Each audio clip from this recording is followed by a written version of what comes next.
Bom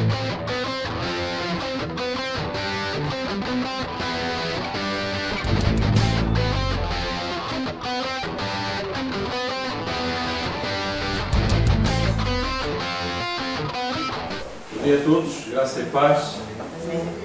Esta manhã, o Senhor fez para ser adorado e glorificado, e já o começamos a fazer com as nossas vozes, mas também com as nossas vidas, não é? Apresentar-nos diante do Senhor e buscar dele também a sua bênção. Obrigado também por este convite de estar no meio desta comunhão e poder também partilhar da palavra do Senhor com todos. Saúdo em especial o nosso Serafim, todos os obreiros, todos os ministérios neste lugar que o Senhor muito abençoou, toda a membresia da Igreja. Continuem envolvidos na obra do Senhor, porque hoje pretendo partilhar de algo ligado a isso mesmo. A importância de cooperarmos. E este sentido de cooperação nem sempre está muito presente na nossa mente, não é? Às vezes estabelecemos até uma certa prioridade de quem deve ou não cooperar, descartando-nos nós da responsabilidade que temos também na própria obra do Senhor. Percebemos todos lá em casa, pelo menos na casa de cada um, quando todos cooperam, é mais fácil, muito mais fácil, não é? Quando se partilha as tarefas, as coisas funcionam muito melhor. Quando alguém se lembra de negligenciar a sua responsabilidade, acaba por subcarregar outros, não é? Essa realidade torna-se visível.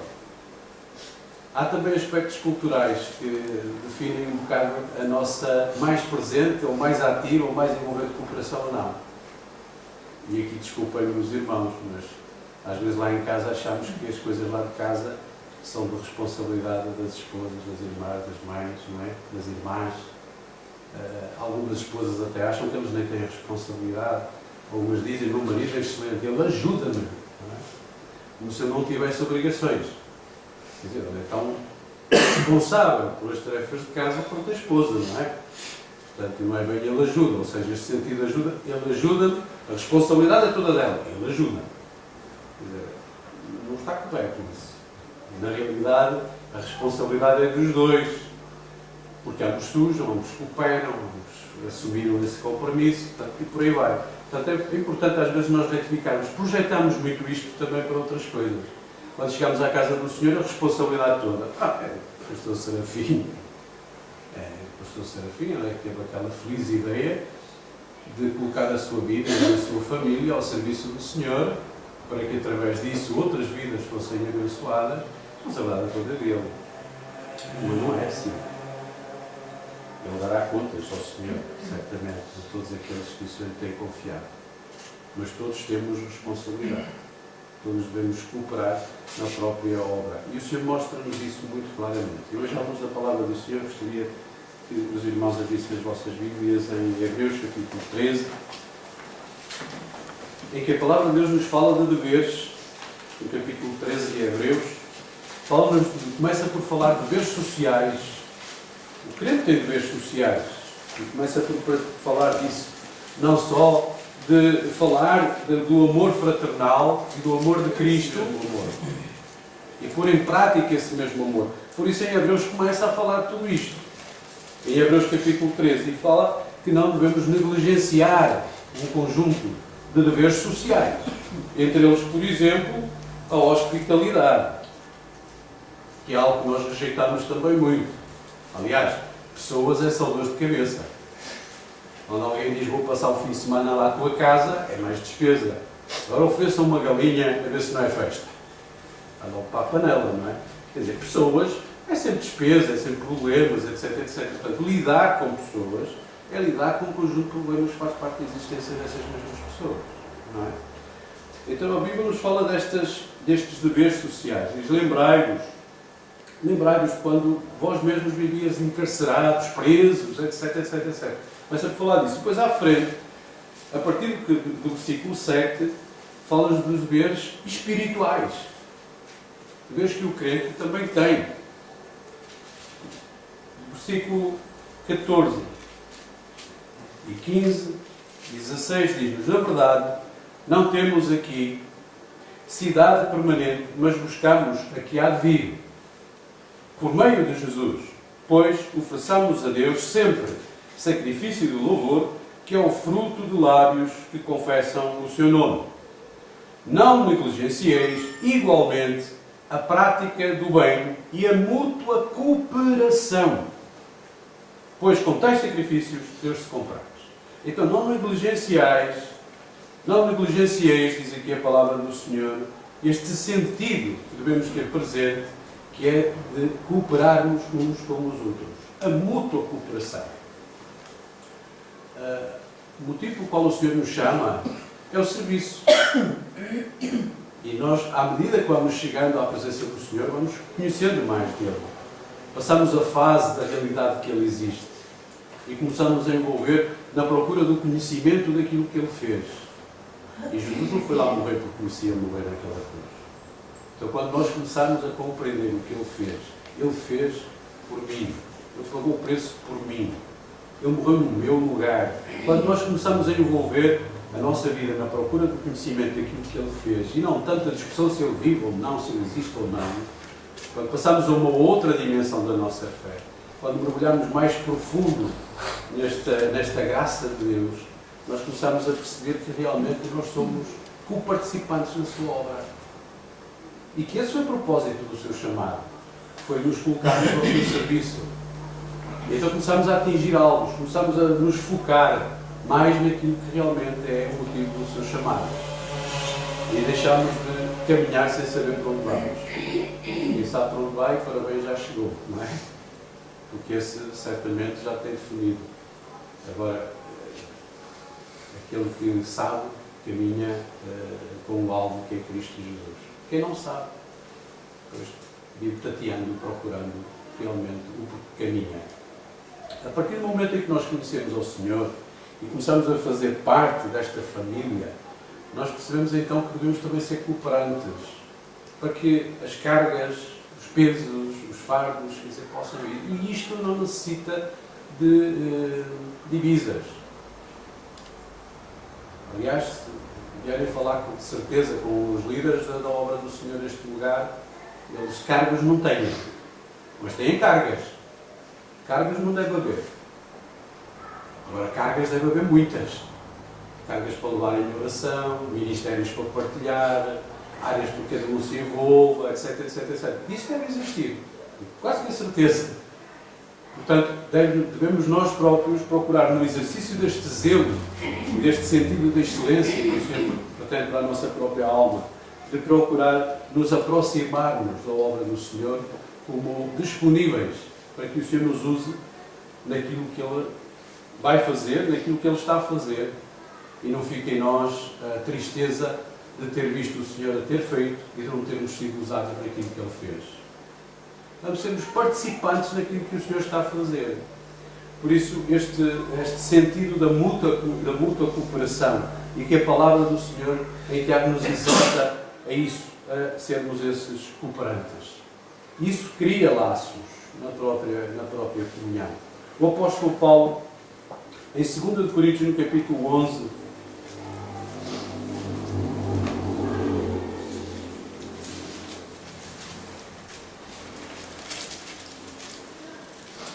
quando partilhava com a igreja de Coríntios dos seus sofrimentos por amor ao Evangelho, de tudo aquilo que ele já tinha passado, e são muitas as privações, irmãos. Todo o obreiro que se disponibiliza para isso, toda a família que se disponibiliza para isso, percebe que são muitas as privações. Abdicam de muitos projetos pessoais. O apóstolo Paulo, quando se lembrava e partilhava com a igreja dos seus sofrimentos por amor ao Evangelho, e é aquilo que lemos neste capítulo, a partir por isso, e mais em concreto, a partir do versículo 16, lembrando de todas as passagens, de algumas das passagens por qual ele foi sujeito. No versículo 32 e 33, o apóstolo Paulo diz: em Damasco, lembra uma passagem do qual, quando ele testemunhou de Cristo, logo após a sua conversão, a sua vida foi posta em causa. E foi necessária a cooperação dos discípulos do Senhor para que ele se libertasse daquilo que era provavelmente uma execução. A sua vida estava posta em perigo naquela hora. E o apóstolo Paulo não esqueceu, jamais na sua vida, a importância da cooperação que encontrou na obra do Senhor, para que o Evangelho pudesse continuar, para que ele pudesse ir mais além, para que o resultado fosse realmente o bem comum, daquilo que o Senhor pretende. Diz-nos na palavra de Damasco, o governador, versículo 32, proposto no rei Aretas, montou guarda na cidade das Damascenos para me prender, mas num grande cesto me desceram por uma janela da muralha abaixo e assim me livrei das suas mãos. Aqui o apóstolo Paulo lembra-se de uma passagem, está em Atos, capítulo 9, versículo 32, que conta mais em detalhe este momento, logo no início do ministério do apóstolo Paulo.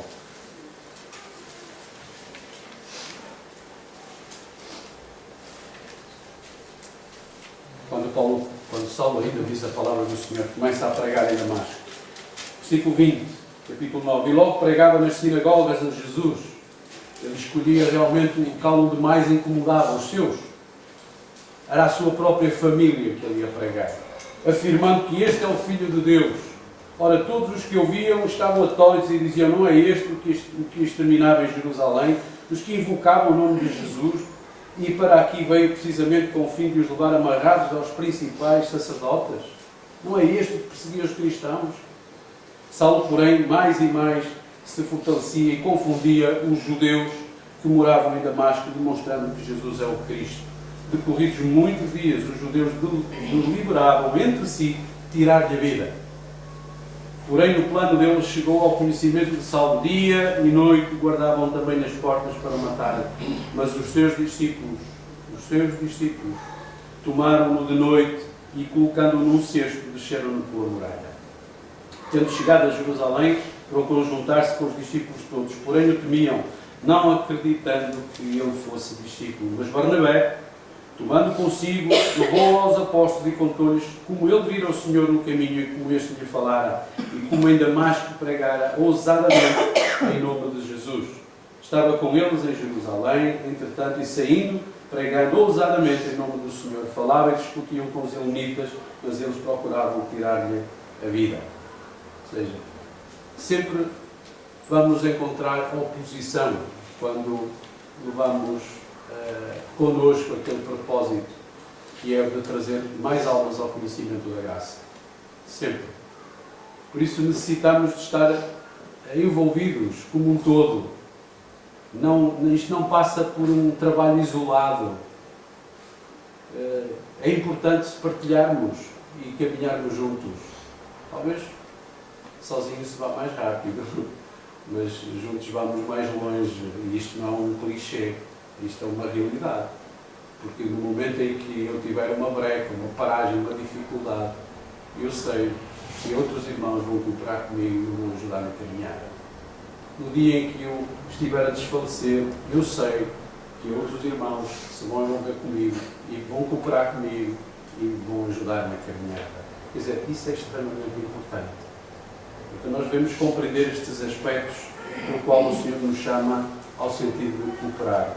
Às vezes colocamos estas barreiras, estes impedimentos, e são pequenas coisas. Quantas vezes são pequenas coisas?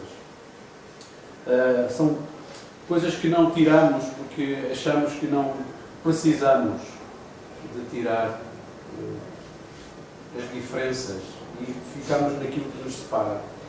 Filipenses capítulo 1, versículo 35, Paulo exorta a todo o apoio na obra. Isto já numa fase mais madura da sua vida, numa fase mais experimentada do seu próprio ministério. O apóstolo Paulo lembra à igreja que se reunia em Filipos a importância de se fortalecerem e de não negligenciarem este sentido de apoio à própria obra do Senhor. Capítulo 1, versículo 3. Dou graças ao meu Deus por tudo que recordo de vós, fazendo sempre com alegria súplicas por todos vós em todas as minhas orações, pela vossa cooperação. O apóstolo Paulo, no final da sua carreira, não esquecia de incluir nas suas orações que isto era um resultado não só da sua disponibilidade, mas da cooperação de todos. Por isso ele diz aqui na palavra, pela vossa cooperação no Evangelho, desde o primeiro dia até agora.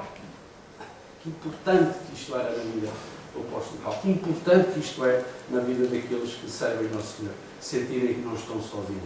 Sentirem que há outros envolvidos, desde o primeiro dia até o momento.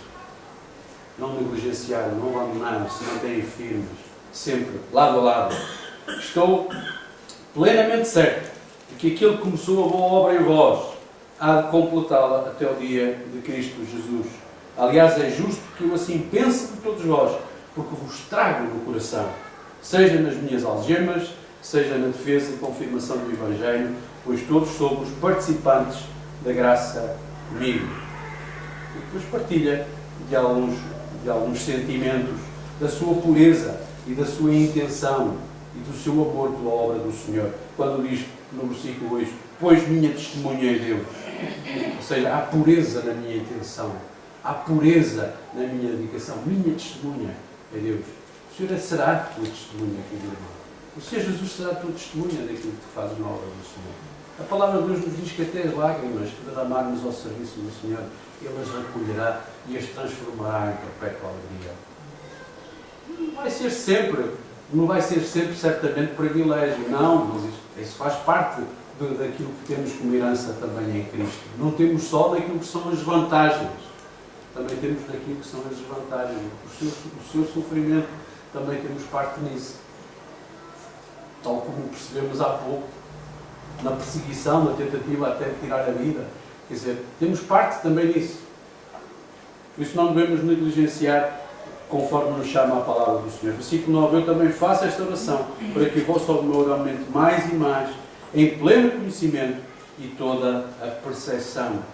E aqui o apóstolo Paulo deixa claro que é necessário orarmos uns pelos outros neste sentido, para discernirmos o que é melhor para a nossa vida. Por isso é que ele diz aqui, também faço esta oração para que o vosso amor aumente mais e mais, em pleno conhecimento e toda a percepção.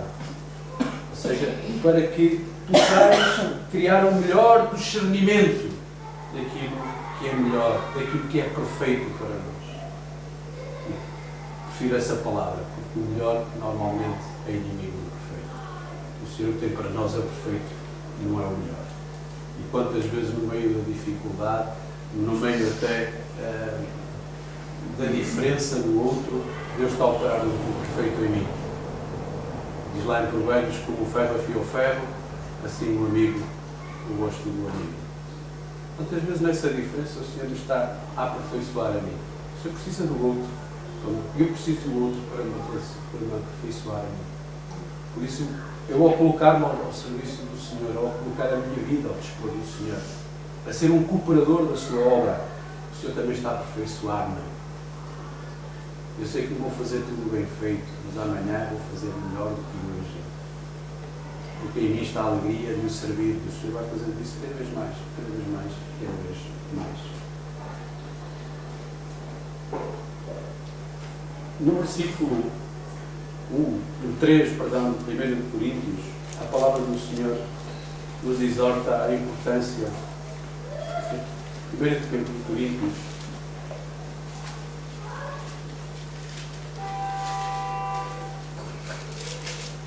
capítulo 3, versículo 9, a palavra do Senhor diz que nós somos cooperadores desta obra e que não devemos ficar nas dissensões, não devemos mostrar dissensões. Isto na obra do Senhor, infelizmente, é visível. Já nem é preciso sair de casa e ir à comunhão para criar dissensões entre irmãos. Pode ficar em casa, entrar no Facebook e pronto, cria contenda, um cria outro irmão, faz uns aqui. Isso é vergonhoso, Paulo. O que o Senhor diz aqui é que nós devemos começar por tirar as dissensões. As dissensões entre nós impedem de cooperarmos na obra do Senhor e demonstra falta de espiritualidade. A resposta tem que ser espiritual. A resposta não é bloquear no Facebook, de certeza, não é deixar de vir à comunhão, não é deixar de vir à igreja, não é deixar de partilhar. Não. Perdoar é um mandamento. Quer dizer, quantas vezes eu perdoo, ou tu perdoas, querido irmão, não é porque o outro se calhar mereça esse perdão, mas quem sabe é Deus. Agora, o que eu mereço é viver em paz. O que é que eu vou viver com esta raiz de amargura na minha vida? Vamos tirar as dissensões da falta de espiritualidade na nossa própria vida. Capítulo 3, versículo 8 e 9, diz: ora, o que planta e o que rega são um, e cada um receberá o seu galardão segundo o seu próprio trabalho. Porque de Deus somos cooperadores. Mais uma vez aqui o Senhor lembra que somos cooperadores. Lavoura de Deus, edifício de Deus sois vós, diz a palavra do Senhor. Por isso, devemos ser bons instrumentos na mão de Deus. Devemos ser instrumentos do seu amor. Para isso temos que tirar as dissensões, temos que tirar as quesilhas, estas coisas que impedem, quantas vezes, que o ministério avance. O ministério é dele, eu estava a fazer, acha que é melhor do que isso. Isto tem que desaparecer completamente, querido irmão. Sou de Paulo, sou de Apolo, nem de Paulo nem de Apolo, é de Jesus Cristo. Quer dizer, nós temos que nos colocar ao serviço do Senhor e perceber que muitas das vezes o inimigo da nossa alma quer fazer a festa, quer impedir que a obra caminhe, quer impedir que o progresso da obra seja evidente. E essas pequenas coisas vão impedir. Por isso é que o salmista diz: quão bom e quão agradável é que os irmãos vivam em união. Quão bom e quão agradável é. É como o óleo que escorre sobre as barbas. Não há nó nas barbas, não há impedimento naquelas barbas. Escorre até às orlas das suas vestes. Flui. Aquele óleo flui. Isso tem que ser tirado. As dissensões só demonstram falta de espiritualidade. Isso é coisa do mundo. Por isso devemos realmente aplanar mais a nossa vida, sabendo que somos chamados a uma igualdade desigual, todos diferentes, mas todos iguais em Cristo Jesus. Não há mais nem menos. A cabeça é Cristo, todos os membros. Perceber isto, esta desigualdade desigual, perceber o que é que o Senhor nos chamou, o que é que o Senhor nos tirou lá do domínio das trevas e nos trouxe para o reino do Filho do seu amado, onde estamos na luz. E ao ler Gênesis percebemos ainda a importância de outras coisas. O Senhor fez separação entre luz e trevas. Mas interessa agora perceber não só o que é luz, mas a segunda palavra, que é separação. Deus separou luz das trevas. Não eliminou as trevas. O que é estar separados da luz? Isso ajuda-nos a chegarmos mais perto daquilo que realmente é o propósito da nossa existência. Sabem que essa é a grande necessidade de todo ser humano. A grande necessidade de todo ser humano não é para respirar. Isso que diz a pirâmide de Maslow, que temos que estudar e passar nos testes, é verdade. Mas quando chegamos à presença do Senhor, percebemos que as necessidades, a prioridade das necessidades do ser humano não é respirar, beber água, de afeto. A maior e a primeira necessidade de todo ser humano é de ser reconciliado com o Criador. Essa é que é a verdade. Que adianta beber água, ter afeto, ter amor, ter sexo, ter dinheiro, ter isto, ter aquilo, e não estar reconciliado com o Senhor. Por isso, sermos cooperadores deste ministério, o ministério da reconciliação, que foi conferido a Jesus Cristo, que é a autoridade de Jesus Cristo. Então, todos percebemos melhor quando realmente nos disponibilizarmos para isso. E levamos aquela que é a primeira necessidade de todo ser humano, ser reconciliado com Deus Pai, por meio de Jesus Cristo. Somos cooperadores, diz a palavra do Senhor. Lavoura. Somos instrumentos nesta obra que Ele está a fazer. Por isso, interessa nós rompermos a nossa mente de alguns paradigmas que nos prendem muito naquilo que é o nosso umbigo, o nosso domínio. Nós somos seres extremamente territoriais. Eu tinha um gato que era ao máximo territorial. Eu ponho agora esta à parte. Tinha a mania que aquele sofá era dele e era meu. E vivíamos os dois naquilo. Eu chegava lá, pumba, tinha a mania que aquele sofá que era o meu. Com tanto espaço que tinha, o gatinho achava que aquilo era meu. Então eu chegava, tirava o gato. E eu ficava de nada. Sempre que eu saía, aí eu não sei se alguém teve um bichinho assim. Mas mais territorialistas do que os gatinhos somos nós. Experimenta sentar num lugar onde o irmão costuma sentar e vais ver se não sentes o teu espaço e vai. aqui hoje, neste lugar, este não costuma ser o meu lugar. Quer dizer, como é que este irmão está sentado no meu lugar? Olha, este lugar é meu lugar. Somos extremamente territorialistas. Não estou zangado com ninguém, não quero ofender ninguém. Só quero provocar um bocado a mente de todos nós em relação a estas questões. O mesmo acontece com a obra do Senhor, com os ministérios que temos, com o que fazemos. Somos extremamente territorialistas. Se nós não conseguirmos realmente perceber qual é o nosso lugar, se este sentido não estiver bem presente, se nós não abrirmos a nossa mente, não nos emanciparmos por meio do conhecimento, vamos ter sempre estes impedimentos na própria obra do Senhor. Por isso, o que interessa é que cada um de nós se disponibilize nesse mesmo sentido e abdique tantas vezes daquilo que é a sua opinião e perceba que o que interessa é estar a ser usado pelo Senhor naquilo que o Senhor está a fazer. Nem é naquilo que o irmão está a fazer, naquilo que o Senhor está a fazer, e que o irmão está a participar e que eu sou chamado também, como é, podemos participar juntos. E é para a glória do Senhor. Okay? Isso que interessa-nos perceber também. 2 Coríntios capítulo 6.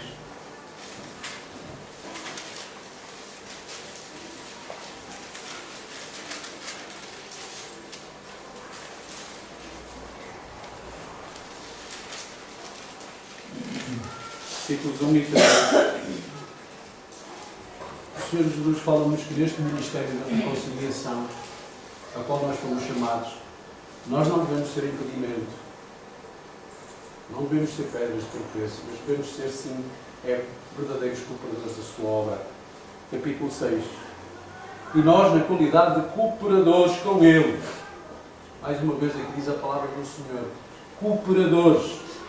Nós, na qualidade de cooperadores com Ele, também vos exortamos a que não recebais em vão a graça de Deus. Porque diz: eu te ouvi no tempo da oportunidade e te socorri no dia da salvação. Eis agora o tempo sobremodo oportuno, eis agora o dia da salvação, não dando nós nenhum motivo de escândalo em coisa alguma, para que o ministério não seja censurado.